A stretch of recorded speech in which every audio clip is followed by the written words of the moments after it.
Just 6 weeks ago, more people were in line for Budweisers than actually listening to the guys play. Now, packed houses are screaming their lyrics.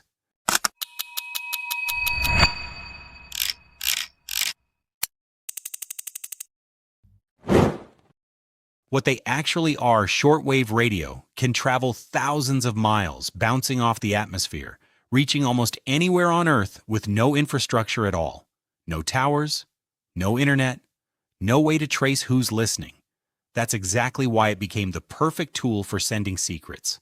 A number station works the same way almost every time. It comes on air at a scheduled time, plays a short tune or a tone, what radio operators call an interval signal, and then the voice begins.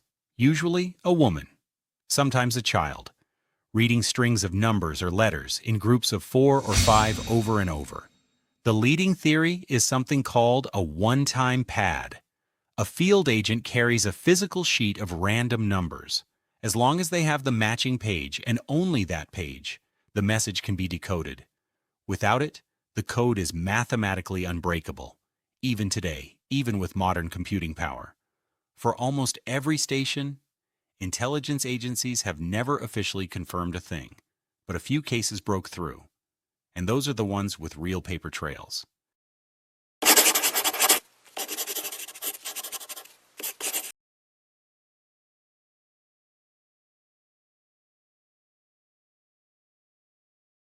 The Cuban 5, Miami, Florida, early 2000s. FBI agents move in on an apartment.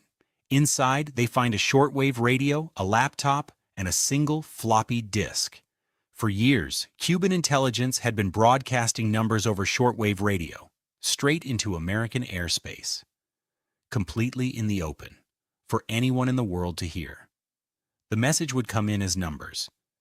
Then it would be typed into that laptop, then decoded using a special disk containing the key. It became evidence in the federal case against 5 Cuban intelligence operatives, a case that put shortwave numbers broadcasts for the first time directly into a United States courtroom. This is one of the only instances where a numbers station's real-world purpose was proven on the record in front of a judge. Case File 2. The Lincolnshire Poacher, Britain, late 1970s. A station appears with no name, no identification, nothing. Radio hobbyists start tracking it and give it a nickname, the Lincolnshire Poacher, after the Old English folk tune it played before every broadcast. 16 notes, the same every time. Then the numbers would begin. For roughly 30 years, it almost never stopped. Radio enthusiasts spent decades logging its transmissions, trying to pin down its origin through signal triangulation. Most who studied it came to believe it was linked to British intelligence, though officially, nothing was ever confirmed. Then, in 2008, it simply went silent. No explanation, no farewell broadcast. It just stopped. Some believe its function moved to more modern digital methods. No one outside the people who ran it will ever say for certain.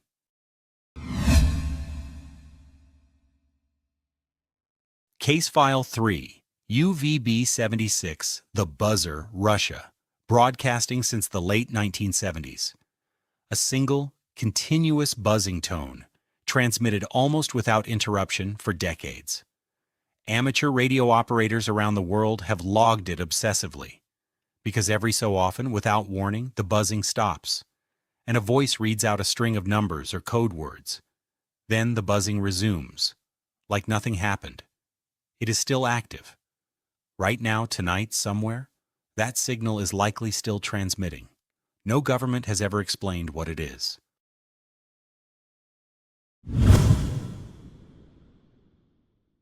The archive no one asked for. Here's the part most people miss. Governments never archived this. They never explained it, cataloged it, or preserved it for the public record.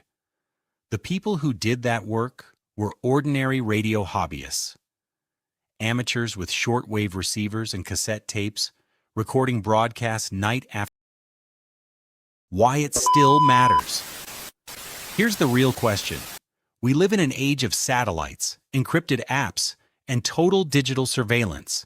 So why would anyone still use a 1950s shortwave radio to send a secret message?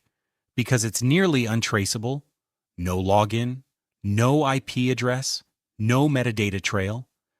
Anyone with a simple radio can listen in, but no one can ever prove who was listening or who the message was actually for.